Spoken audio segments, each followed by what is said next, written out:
Muchas gracias nuevamente a nuestros amados hermanos, muchachos jóvenes de la iglesia Urban Rock, nuestra hermana iglesia. Gracias a Félix, a Sandra, a Joana. Hermoso, de verdad hermoso. Muchísimas gracias. Es un privilegio escucharles. Muy bien, vamos a abrir nuestras Biblias en el libro de Nehemías y nos vamos a ubicar en el capítulo número 4, Nehemías 4. Cuando lo encuentre, entonces, en reverencia a la santa y bendita palabra de Dios, nos vamos a poner de pie y vamos a leer los primeros 15 versículos. Cuando oyó Sanballat que nosotros edificábamos el muro, se enojó y se enfureció en gran manera e hizo escarnio de los judíos. Y habló delante de sus hermanos y del ejército de Samaria y dijo: ¿qué hacen estos débiles judíos? ¿Se les permitirá volver a ofrecer sus sacrificios? ¿Acabarán en un día? ¿Resucitarán de los montones del polvo las piedras que fueron quemadas? Y estaba junto a él Tobías, amonita, el cual dijo: lo que ellos edifican del muro de piedra, si subiera una zorra, lo derribará. Oye, oh Dios nuestro, que somos objeto de su menosprecio, y vuelve el baldón de ellos sobre su cabeza, y entrégalos por despojo en la tierra de su cautiverio. No cubra su iniquidad, ni su pecado sea borrado delante de ti, porque se airaron contra los que edificaban. Edificamos pues el muro, y toda la muralla fue terminada hasta la mitad de su altura, porque el pueblo tuvo ánimo para trabajar. Pero aconteció que oyendo Sanballat y Tobías y los árabes, los amonitas y los de Asdod, que los muros de Jerusalén eran reparados porque ya los portillos comenzaban a ser cerrados, se encolerizaron mucho y conspiraron todos a una para venir a atacar a Jerusalén y hacerle daño. Entonces oramos a nuestro Dios y por causa de ellos pusimos guardia contra ellos de día y de noche. Y dijo Judá: las fuerzas de los acarreadores se han debilitado y el escombro es mucho y no podemos edificar el muro. Y nuestros enemigos dijeron: no sepan ni vean hasta que entremos en medio de ellos y los matemos y hagamos cesar la obra. Pero sucedió que cuando venían los judíos que habitaban entre ellos, nos decían hasta 10 veces: de todos los lugares de donde volviereis, ellos caerán sobre vosotros. Entonces, por las partes bajas del lugar, detrás del muro y en los sitios abiertos, puse al pueblo por familias, con sus espadas, con sus lanzas y con sus arcos. Después miré y me levanté y dije a los nobles y a los oficiales y al resto del pueblo: no temáis delante de ellos, acordaos del Señor grande y temible, y pelead por vuestros hermanos, por vuestros hijos y por vuestras hijas, por vuestras mujeres y por vuestras casas. Y cuando oyeron nuestros enemigos que lo habíamos entendido y que Dios había desbaratado el consejo de ellos, nos volvimos todos al muro, cada uno a su tarea. Padre, en el nombre bendito y poderoso de nuestro Señor y Salvador Jesucristo, gracias por tu palabra, Señor, y gracias por el consejo que nos dejas a través de tu palabra, Señor. Y en esta tarde queremos nosotros atesorar en nuestras mentes y en nuestros corazones, Señor, lo que tienes para tu pueblo el día de hoy. Y no solamente atesorarlo, sino que queremos ponerlo por obra. En el nombre bendito y poderoso de nuestro Señor y Salvador Jesucristo oramos, y el pueblo de Dios dice: amén. Puede tomar asiento, mi amado hermano y hermano. Muy bien. Siempre he sostenido y siempre he enseñado, ustedes lo saben muy bien, que la palabra de Dios siempre tiene una respuesta para cada circunstancia de la vida. Usted mencione la circunstancia que esté viviendo, la palabra de Dios tiene una respuesta, la que usted quiera, la circunstancia que usted quiera. Así cuando pasan momentos de angustia, de dolor, de desesperación, de desánimo, cuando nos falta, por ejemplo, la salud, cuando nos asalta la duda o la confusión, cuando tenemos miedo, la palabra de Dios siempre tiene algo para nosotros. Pero también cuando estamos en las situaciones alegres, las situaciones de gozo, las situaciones de victoria, es importante ver la palabra de Dios, meditar en la palabra de Dios, porque aún en esos momentos Dios tiene algo que decirnos a nosotros. ¿Sabe por qué? Porque cuando abrimos la Biblia, es Dios hablándonos directamente a nosotros. La Biblia es el único libro en todo el mundo, en toda la historia, cuyo autor le habla directamente a usted cuando lo abre. Ningún otro libro hace eso. Solamente la palabra de Dios. Usted abre la palabra de Dios y ya no es un libro. Es Dios hablándole directamente a su mente y a su corazón. Entonces, puesto que la palabra de Dios siempre tiene una respuesta para cada circunstancia de la vida, puedo decir sin duda que cuando usted tiene un proyecto de vida, el que sea, un proyecto de vida, sin duda alguna, el libro de Nehemías es el libro que usted debe de consultar. Todo el libro de Nehemías. Para que tengan una idea, cuando yo estudiaba en el seminario, la materia de administración de empresas o la administración de negocios, la vimos fundamentado en el libro de Nehemías y verdaderamente aprendimos bastante sobre lo que significa la verdadera administración, la organización, la delegación y la implementación de planes a través del libro de Nehemías. Así que es un libro que hay que consultar cuando usted quiere hacer un proyecto, el que sea, usted mencione, lo quiere estudiar una carrera, quiere empezar un nuevo trabajo, cualquier proyecto de vida, quiere iniciar un ministerio dentro de la iglesia, cualquier proyecto de vida que usted tenga, consulte el libro de Nehemías y usted va a ver cómo Dios le empieza a hablar a usted para decirle cómo usted debe de hacerlo. Déjeme, voy al contexto de la historia para que nos podamos ubicar en dónde estamos y podamos entender mejor lo que está sucediendo en este momento de la historia en que se escribe, en que está escribiendo o se está escribiendo lo que pasa con Nehemías. Cuando la historia de Nehemías toma lugar, ya han ocurrido varias cosas. En primer lugar, usted se acuerda que el pueblo de Israel había estado cautivo, había estado prisionero en Babilonia y habían estado ahí por 70 años. Cuando se cumplen los 70 años, el invencible y todopoderoso imperio de Babilonia fue conquistado por el imperio medo-persa. Entonces, cuando los medo-persas toman ahora el control del imperio, en el primer año de Ciro, el rey de Media, o el rey de Persia, en ese primer año dejan ir a los judíos, dejan que se regresen a su lugar, algo que es realmente espectacular, importante e impactante porque no se hacía con nadie, no se permitía en toda la historia, y ustedes lo pueden revisar, en toda la historia de pueblos conquistados y llevados prisioneros, nunca se había visto que un pueblo fuera regresado nuevamente a su lugar de origen. Ellos se quedaban ahí ya para toda la vida como prisioneros. Pero con Israel no ocurrió así. En el primer año del rey Ciro, entonces, él permite que el pueblo de Israel regrese a Jerusalén.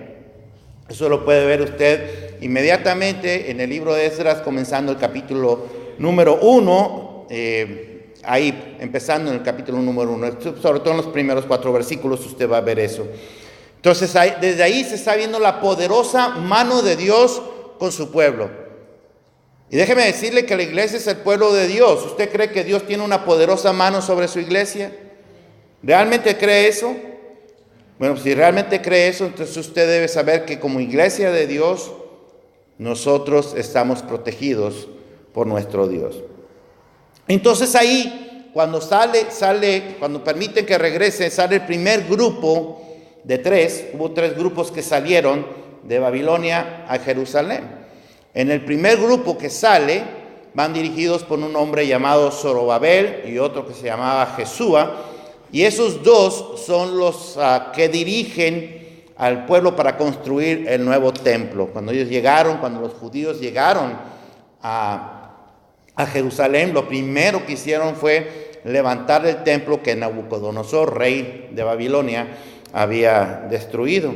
Algunos años después, y usted lo ve en Esdras capítulo 7 al 10,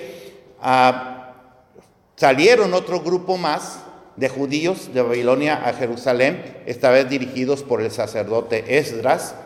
Y Esdras tiene la misión de volver a explicar y enseñar la palabra de Dios, la ley de Dios a los judíos, porque muchos de ellos ya habían perdido su identidad. Si usted se aleja de la palabra de Dios, déjeme le digo esto, usted se aleja de la palabra de Dios, usted pierde su identidad en Dios. Y usted no es la excepción. Usted no puede decir, yo sé que soy un hijo de Dios. No. Son palabras. Usted se aleja de la palabra de Dios, se aleja del consejo de Dios, y usted se va olvidando poco a poco de quién es usted en Dios.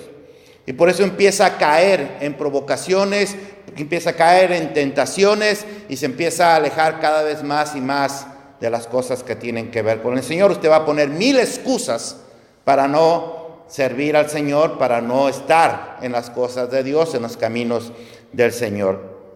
Entonces era muy importante para ellos retomar su identidad como judíos y retomar sobre todo su identidad como pueblo escogido de Dios.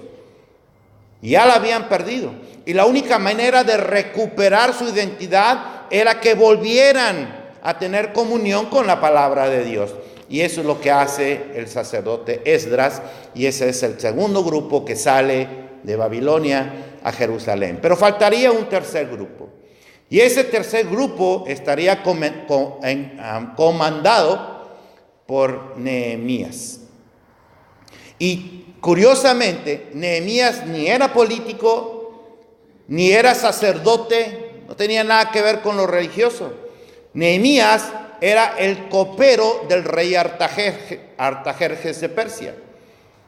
Él era el copero. Y no menospreciemos el título de copero. No piensen que era el mesero del rey. El copero era una posición bastante importante en la corte del rey, porque en aquellos tiempos, y usted puede ver el libro de los reyes, primera y segunda de reyes, o primero y segundo de reyes, y ahí se va a dar cuenta, o primero y segundo libro de crónicas, y usted se va a dar cuenta de cómo se las gastaba la gente cuando querían matar a un rey. Y básicamente el método para sacar a un rey del poder era envenenándolo. El copero tenía la responsabilidad de evitar que el rey fuera envenenado a través de la bebida o a través de la comida. Entonces era una persona de muchísima confianza del rey. Además era un hombre que tenía que estar siempre bien pendiente de los asuntos del rey. El rey le confiaba muchas cosas y le pedía opinión sobre muchas cosas. Y eso era Nehemías. Entonces Nehemías tenía una posición bastante cómoda, ganaba bastante bien, y trabajaba entonces en la corte del pueblo, la corte del rey, perdón. Entonces un día recibe Nehemías la visita de su hermano y de algunos otros personas de Jerusalén, y les pregunta a Nehemías, oye, ¿cómo van las cosas por Jerusalén? Y entonces ellos le contestan, las cosas por Jerusalén van bastante mal. ¿Cómo? ¿Qué está pasando? Y entonces le empiezan a contar ellos cómo está la situación en Jerusalén. Los muros están destruidos, las puertas están quemadas. Cualquiera puede venir y nos puede atacar a nosotros. Estamos con miedo. Otra vez, acuérdense, ellos están recuperando su identidad como hijos de Dios. Todavía no lo tienen bastante claro. Nosotros no tenemos el permiso que tuvieron los judíos para tener de repente ciertas dudas, porque usted tiene que tener bien claro que usted es un hijo o una hija de Dios si usted ha recibido a Cristo en su corazón. Y si usted ha recibido a Jesucristo en su corazón, usted debe saber que la Biblia es el manual de vida, el manual de conducta y la guía de sus pasos para toda su vida. Pero ellos todavía no tienen claro eso, están empezando a recuperar su identidad. Entonces ellos tenían miedo y decían, bueno, los muros están caídos, las puertas están quemadas, porque Nabucodonosor, rey de Babilonia, había destruido la ciudad. Y ellos estaban ahora al margen de cualquier enemigo que quisiera venir y quisiera destruirlos, pues cualquiera podía entrar, porque no había muros que los protegieran. Entonces, cuando ellos le comentan eso a Nehemías, Nehemías cambia su semblante y se pone bastante triste, muy, muy triste. Y entonces Nehemías hace lo que usted y yo debemos de hacer cuando nos traen una noticia que nos ha afectado bastante. La noticia que le den. Usted llega hoy a su trabajo y le dicen, acabas de perder tu trabajo, no eres más bienvenido aquí. Te vas. Cuando usted le den cualquier clase de noticia, acaba de fallecer tal o cual familiar tuyo, o está en el hospital algún familiar tuyo, la noticia que le den, que sea de impacto para su corazón, usted haga lo que hizo Nehemías cuando recibe esta noticia que realmente impacta su corazón. ¿Sabe qué hizo? Se puso en ayuno y en oración. ¿Por qué en ayuno? El ayuno no es algo mágico. El ayuno no es como muchos lo entienden. Me voy a poner en ayuno para que el Señor me regale mi casa. Me voy a poner en ayuno para que el Señor, para que yo pueda tener mi carro nuevo. No, eso no es un ayuno. No haga eso, va a perder su tiempo. Y un ayuno acompañado sin oración es dieta. Y el Señor no nos llamó a hacer dietas, nos llamó a hacer ayunos. Entonces el ayuno va acompañado con la oración, siempre. ¿Y qué es lo que hace el ayuno? Bueno, el ayuno lo que hace es debilitar nuestro cuerpo, pero con la oración se fortalece nuestro espíritu. Entonces, cuando el cuerpo está debilitado y el espíritu está fortalecido, usted y yo tenemos la capacidad para escuchar la voz de Dios. Y no la voz de Dios místicamente. No así. Sino la voz de Dios a través de su palabra. Y en el ayuno es cuando Dios nos da dirección. Es cuando Él nos empieza a decir, quiero que te vayas por aquí, quiero que te vayas por allá, quiero que enfrentes tal o cual cosa. No tengas miedo, yo estoy contigo. Bueno, eso fue lo que hizo Nehemías al recibir esa noticia. Se puso en ayuno y se puso en oración para ver qué podía hacer él. Él está en Babilonia y acá estos están en Jerusalén. Muchas millas de distancia entre uno y otro. ¿Qué podía hacer él a la distancia? Bueno, en el ayuno y en la oración, entonces Dios le da dirección a Nehemías y le dice el Señor a Nehemías, quiero que vayas y construya los muros de la ciudad. Y no lo digo yo, si usted va al capítulo 2, versículo 12 de este libro de Nehemías, usted va a ver que Nehemías anuncia, Dios puso en mi corazón que construyamos los muros. Nehemías lo único que hizo fue ser obediente.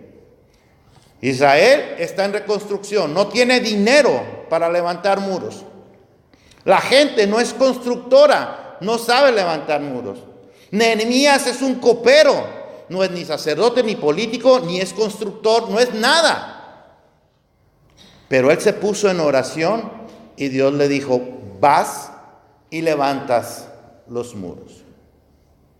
Entonces, Nehemías, después de haber estado en ayuno y oración por mucho tiempo, por 4 meses, va y se presenta delante del rey Artajerjes. Y el rey Artajerjes, que lo conoce bastante bien, le dice, ¿qué te pasa, Nehemías? ¿Por qué estás triste? Y Nehemías le dice, ¿y cómo no voy a estar triste si mi ciudad está destruida? ¿Y qué podemos hacer, Nehemías? Déjame ir a construir mi ciudad. Déjame ir a construir los muros. Y el rey le dice, ¿cuánto tiempo necesitas? Y él establece el tiempo, no nos dice la Biblia, pero dice que Nehemías le dijo, ¿cuánto tiempo? Y entonces, fíjese lo que hace Dios cuando usted pone sus planes en manos de Dios. Mire cómo hace Dios. Hace un momento cantábamos y esa canción realmente cada vez que la canto me hace llorar, pero me hace llorar de emoción. Cuando cantamos, así eres tú, así eres tú. Así. Dios hace cosas realmente maravillosas, asombrosas, contra todo sentido, contra toda lógica. Porque cuando Nehemías le dice a Artajerjes, déjame ir, lo más lógico sería que el rey le dijera, no vas, ¿quién me va a cuidar? No vas, manda a alguien. Pero no solamente lo dejó ir, sino que además le dio cartas para que por donde él pasara, no lo molestaran junto con todo el grupo de judíos que se iba con él. El tercer grupo de judíos, otro montón. Y él les da una carta para que por donde ellos vayan pasando no los molesten. Pero no solamente eso, sino que la carta también le exige a los gobernadores de los lugares donde ellos van pasando que les den madera y lo que ellos necesiten para reconstruir nuevamente los muros. Y no solamente eso, sino por si fuera poco, el rey Artajerjes manda a sus capitanes del ejército, soldados del ejército, para que vayan escoltándolos en el camino. Mire lo que hace Dios. Cuando usted pone los planes en las manos de Dios, Dios derrama todo lo que usted necesite. Todo. Dios le da absolutamente todo. Cuando usted no tiene nada. Cuando la lógica dice que no se puede, Dios dice que se puede. Y el apóstol Pablo dice, yo todo lo puedo, ¿en quién? En Cristo que me fortalece. Todo lo puedo. Así se va entonces Nehemías y parece que todo iba bastante bien. Llevaba todo, materiales, gente, ánimo. Sabía que tenía el permiso del rey, pero sobre todo la dirección de parte de Dios. Pero, nunca falta una mosca en la sopa, ¿sí o no? Nunca falta un aguafiestas, ¿sí o no? Bueno, aquí también había una mosca, de hecho, 3 moscas. Había un tipo que se llamaba Sanbalat. Nunca le pongan a sus hijos Sanbalat. Sanbalat era gobernador de Samaria. Samaria estaba algo retirado de Jerusalén. ¿Qué le molestaba al tipo que vinieran un grupo de judíos para levantar los muros de la ciudad? Pues de mucho, le molestaba mucho. Y se opuso terminantemente a la obra. Y no solamente se opuso, sino que trató de bloquear que se hiciera la obra. Era terrible, era manipulador, era malo el tipo, era envidioso, porque nunca faltan los envidiosos. Cuando usted quiere emprender un proyecto, nunca falta un envidioso que venga y de alguna manera le trate de bloquear lo que usted quiere hacer. A Sanbalat se le unió otro tipejo, ese se llamaba Tobías. Y tiempo después, días después, se les va a unir otro tipejo más llamado Gesem. Y uno puede decir, pero eran 3 contra miles de judíos. No, no es que eran 3. Eran 3 tipos que tenían mucho poder, que tenían mucha influencia y que tenían gente con ellos. Ellos eran los representantes nada más. Y aquí acabamos de leer que andaban los árabes, los de Asdod, un montón de gente que estaban bajo el mando de estos tipos. Bueno, estos 3 tipos, Sanbalat, Tobías y Gesem, se opusieron a la obra y trataron de detenerlo, y nos enseñan ellos, porque también de ellos tenemos algo que aprender, la forma en que la gente quiere evitar que usted desarrolle proyectos que Dios puso en su corazón. Las tres formas en que Sanbalat, Tobías y Gesem actuaron en contra de Nehemías y de todos los judíos que querían reconstruir los muros de la ciudad son la burla, la amenaza y el ataque. Esas tres cosas. Así lo hicieron ellos. Se burlaron, amenazaron y después atacaron. ¿Qué les molestaba? Era una obra buena. Era una obra que podía ser de mucho beneficio también para ellos. Pero no podían ver que otros tuvieran ideas. Y eso pasa mucho. Cuando usted tiene ideas, una idea que no se me ocurrió a mí. Es más, que se me debió haber ocurrido a mí porque soy el pastor de la iglesia, pero no se me ocurrió. Y como no se me ocurrió, entonces su idea es mala. Si se me hubiera ocurrido la misma idea a mí, entonces era buena. Pero como se le ocurrió a usted, es mala. Ese era el semblante de estos tres tipos, de Sanbalat, de Tobías y de Gesem. Pero cuando Nehemías le planteó a los judíos lo que Dios había puesto en su corazón, a mí me llama mucho la atención que no lo hizo como un funcionario del gobierno persa, sino que lo hizo como un hermano de ellos. Y me encanta cuando usted va al versículo 17 del capítulo número 2, las palabras que él usa en primera persona del plural. Él les dice, edifiquemos, estemos. Edifiquemos, estemos. Vamos a ver cómo dice en el versículo 17 del capítulo 2.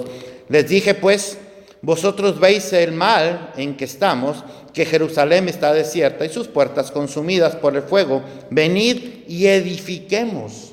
No dice, venid y edifiquen. Les mando, les ordeno, les voy a dar para que ustedes hagan, pero ustedes háganlo. No, les dice, venid y edifiquemos el muro de Jerusalén y no estemos más en oprobio, no estemos más asustados, no estemos más con angustia, con miedo. No estemos. Edifiquemos. Y eso es lo que hace un líder. Un líder verdadero trabaja con su equipo de trabajo. A veces piensa la gente que ser líder es aquel que sabe dar órdenes. No es el que sabe dar órdenes. Natán, que tiene 2 años, puede dar órdenes mejor que cualquiera de nosotros aquí. Y vaya, y lo estoy diciendo en verdad, porque los chiquillos son los manipuladores número 1 del mundo. Así que pueden dar órdenes mejor que cualquiera de los que estamos aquí. No, la capacidad de un líder consiste en guiar al equipo con el que trabaja, ser la motivación del equipo con el que trabaja. Trabajar palmo a palmo, mano a mano, codo con codo, si es de Monterrey, con la persona con la que trabaja. Así que él les plantea, vamos a construir la ciudad santa, los muros de la ciudad santa. ¿Por qué? Porque es la ciudad santa. Y la ciudad santa no se puede permitir, no se puede dar el lujo de que la vean así. La ciudad de Dios no puede ser permitido que la gente la vea destruida. Tenemos que levantarla, tenemos que hacerla hermosa nuevamente porque es la ciudad de Dios. Así, Nehemías entonces lo reta a trabajar con él, que eso es lo que hace un verdadero líder. Reta al equipo de trabajo para trabajar junto con él. Los reto. Y en el retar, bueno, va a haber quienes acepten el desafío, va a haber quienes no acepten el desafío. Pero estos tres tipos, Sanbalat, Tobías y Gesem, eran como una piedra en el zapato. Y cuando nosotros llegamos al versículo 5 del capítulo 3, nosotros vemos que las amenazas, las burlas de estas personas realmente surten efecto en algunas personas. Y cuando la gente empieza a burlarse de un proyecto que usted tiene, es posible que haya gente que empiece a abandonar lo que usted quiere hacer, sobre todo si es un proyecto que involucra a mucha gente. Hablemos, por ejemplo, de la iglesia. Dios ha permitido que cumplamos 3 años en sublime gracia. Pero en 3 años han pasado tantas cosas que Sublime Gracia ni siquiera debería estar aquí. Sublime Gracia debió haberse acabado hace mucho tiempo, pero no se ha acabado, ni se acabará. Amén, gloria a Dios. Pero en esos 3 años nos ha abandonado mucha gente. Si nosotros contáramos, la vez pasada lo decía, si nosotros contáramos, qué bueno que están mis hermanos de Urban Rock, si nosotros contáramos las personas que han estado en Sublime Gracia y se han ido, seríamos más grandes que Urban Rock, más grandes en cuanto a número. Pero la gente no aceptó la visión de ser una iglesia que sirve para ayudar al necesitado, que vive para mostrar el amor de Jesucristo en acción, no en palabras, sino en acción.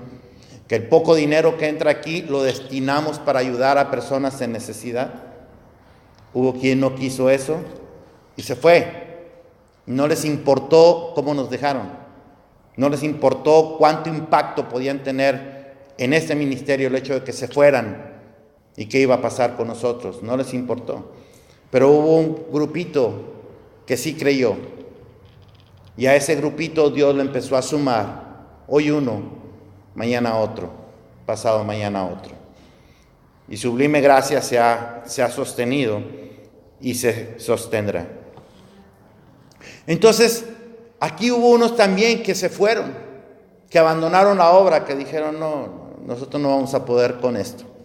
Pero hubo otro grupo que sí creyó en Nehemías y en el proyecto que era de parte de Dios y empezaron a trabajar. Y Nehemías hábilmente organizó muy bien a todas las personas, algunos en labores muy sencillas, muy ligeras, y en otros en labores más elaboradas, más pesadas, más detalladas, labores de más detalle. Pero todos trabajaban, algunos haciendo una cosita y otros haciendo otra cosota. Todos trabajaban. Algunos en lugares muy específicos, tú vas a trabajar en tal puerta, tú vas a trabajar en tal parte del muro, y otros simplemente trabajaban saliendo de su casa. En el muro, cuando el muro que atravesaba por su casa, esa parte es tuya. No tienes que irte a ningún otro lado. La parte donde está tu casa, por donde pasa el muro, esa es la parte que tú vas a trabajar. Entonces Nehemías lo hizo bastante bien y estuvo organizando entonces en todos, y los conocía a todos, porque si usted ve los capítulos del libro de Nehemías, usted va a ver a todos los que él menciona. Aquí sí que los conocía a todos y a todos les está dando reconocimiento. Y de esa manera llegamos al capítulo número 4. Entonces, cuando llegamos al capítulo número 4, vemos a un Sanbalat que vio que la obra no se detenía y se puso todavía más furioso de lo que estaba. Entonces se junta nuevamente con Tobías, porque eso es lo que hacen los cobardes. Los cobardes que no quieren enfrentar las cosas se juntan en bolita con otros para hacer grupitos, porque no tienen los suficientes pantalones para venir y enfrentar lo que no les gusta, sino que lo hacen en grupitos y lo hacen a escondidas. Se ponen ahí escondidas. Oye, vamos a hacer esto y vamos a... Cobardes. Bueno, Sanbalat, Tobías se juntaron y dijeron, vamos a echarles burla nuevamente a estos. Y usted lo ve en los primeros 3 versículos. Ahora, ¿cómo respondió Nehemías? Olvídese de la burla de estos tipejos. Aquí lo importante es cómo respondió Nehemías. Si usted se fija en los versículos 4 al 5, nos dice cómo respondió Nehemías. Él no salió a golpearlos, no salió a ofenderlos, a insultarlos, ni siquiera salió a correrlos. Nehemías lo que hizo fue orar al Señor. Él le dijo, Señor, mira estos, mira lo que andan haciendo estos. Estos son los que quieren detener tu obra, no nosotros. Nosotros queremos hacer lo que tú nos llamaste a hacer, pero estos cómo están molestando. ¿Qué te parece si tú te encargas de ellos y nosotros nos seguimos encargando de la obra? Interesante, ¿no? Entonces siguieron trabajando ellos. En México hay un dicho que reza a Dios orando y con el mazo dando. Entonces ellos oraban, pero seguían trabajando en el versículo número 6. Pero así como ellos no se daban por vencidos, Sanbalat y todos sus secuaces tampoco se daban por vencidos. Ellos tampoco se iban a dejar vencer tan fácilmente. Y entonces pasan de la burla a la amenaza y al ataque en los versículos 7 al 8. Ahora los están amenazando y están planeando la forma de atacar al pueblo de Israel, a los judíos que están levantando la muralla. ¿Y cómo responde Nehemías? Como debe de hacerlo cada vez que se presente un obstáculo. No solo el primero, no solo el segundo, sino cada vez que se presente un obstáculo en cualquier proyecto que usted tenga, haga lo que hizo Nehemías. Vaya y ore a Dios. Entonces Nehemías va nuevamente con Dios. Y ahora Dios le da más dirección. Entonces Dios le dice, sí, sigue tú trabajando, pero ponte gente armada. Ponte gente armada. Que vean los demás, los enemigos, que no los van a agarrar desprevenidos, que ustedes están preparados para cualquier ataque. Entonces, Nehemías divide los grupos y dice, mientras ustedes trabajan, ustedes cuidan, y después al revés. Entonces, cuando los enemigos se dan cuenta que ya no iban a poder atacar por sorpresa a Nehemías y a todos los judíos que estaban en la obra, entonces se echaron para atrás. Pero hay algo que me llama mucho la atención y está en el versículo número 11. En el versículo número 11 nos dice algo que es lo más doloroso de toda esta historia para mí, en lo personal. ¿Sabe por qué? Porque no nada más ya era Sanbalat, Tobías y Gesem, los árabes, los de Asdod y todos los que menciona aquí el capítulo número 4, no nada más eran ellos, ahora se habían sumado judíos también. Judíos que insistían una y otra vez, diciéndole a la gente que estaba trabajando, no trabajen, déjenlo, los van a venir a destruir, los van a venir a atacar, dejen eso por la paz, eso no es de Dios. No le hagan caso a Nehemías, no, ni lo conocemos al tipo ese, no. Judíos, hermanos de ellos. Pero Nehemías no hizo caso y siguió trabajando. Entonces, cuando los enemigos se dan cuenta, dice la palabra de Dios en el versículo número 15, cuando esos enemigos se dieron cuenta de que ya no había nada que hacer, los dejaron. ¿Qué nos enseña esto? Bueno, déjeme le digo algo. Si usted continúa leyendo el libro de Nehemías, porque aquí estamos en el capítulo número 4, usted se va a dar cuenta que todavía pasan muchas más cosas. Todavía hay más desánimo de parte de los judíos, pero siguen trabajando. Nuevamente Sanbalat vuelve ahí a atacar, a molestar, pero los judíos siguen trabajando. Y Nehemías siempre animó al pueblo para seguir trabajando y él seguía siendo ejemplo.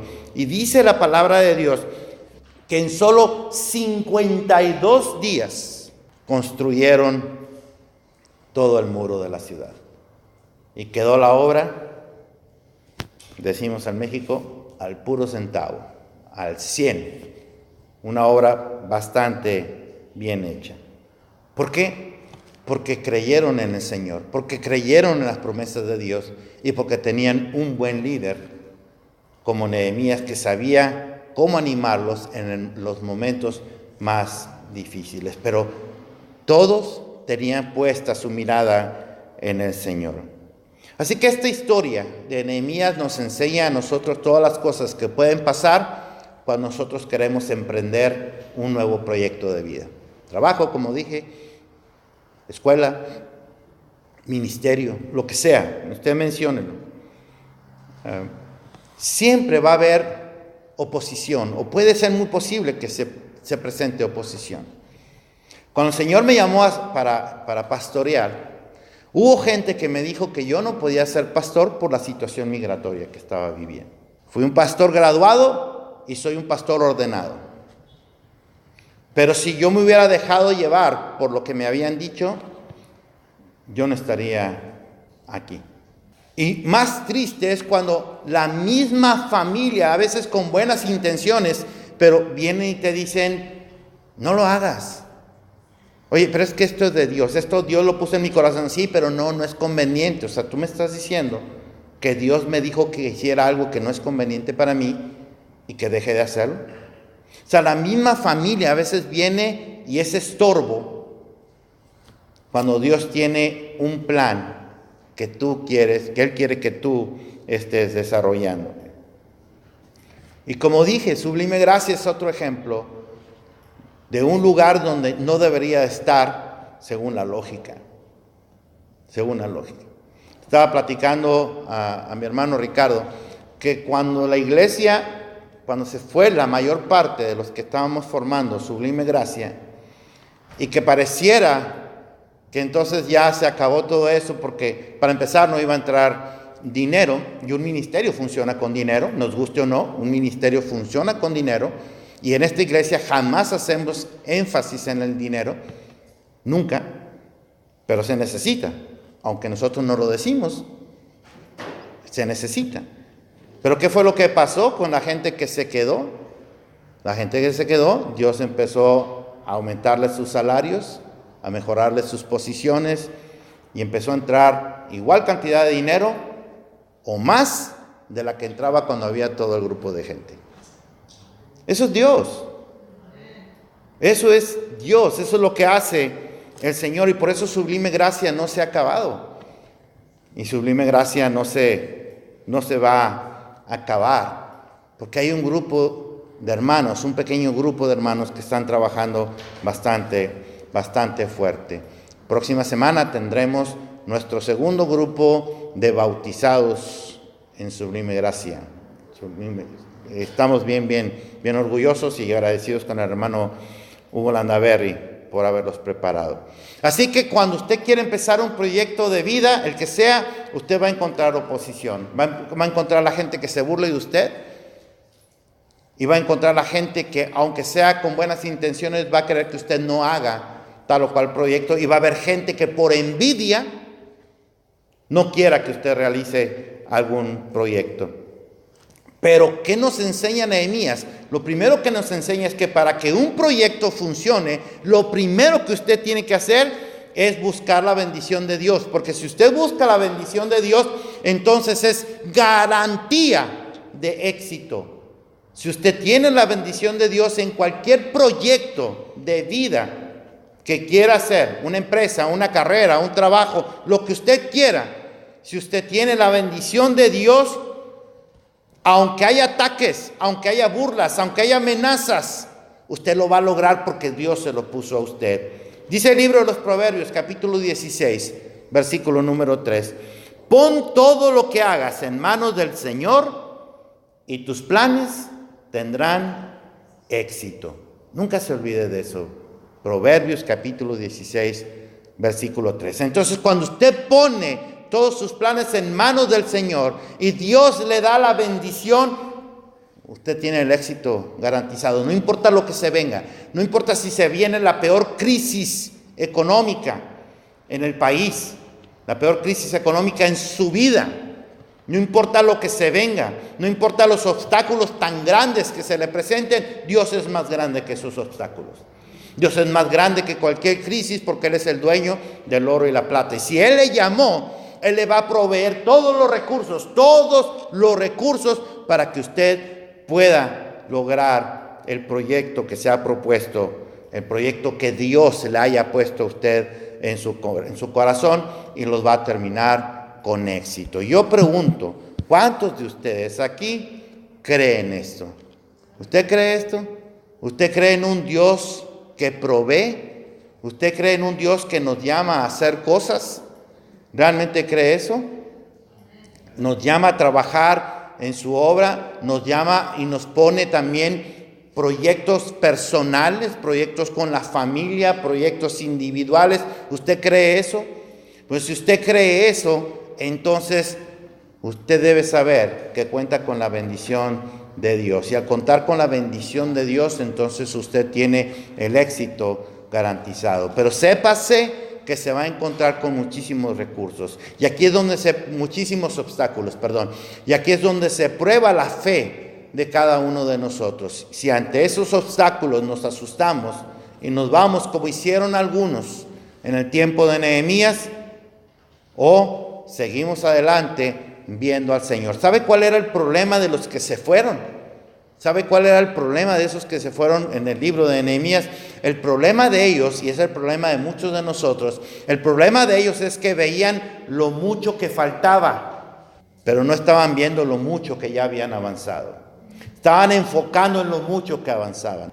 Ellos estaban enfocados en la cantidad de piedras que había por ahí todavía tiradas, en las maderas quemadas, pero no estaban viendo que ya se había levantado una parte por allá. Ya había una línea de piedras nuevas que habían colocado. Ellos no enfocaban en eso, enfocaban que todavía faltaban a lo mejor 10 o 20 líneas más. Entonces, cuando usted emprenda un proyecto de vida, no enfoque en lo mucho que falta, porque se va a desanimar. Enfoque en lo que ha avanzado y en cómo Dios le ha ayudado. Y eso le aseguro que va a ser la diferencia. ¿Cuántos dicen amén? Vamos a alabar al Señor, vamos a orar.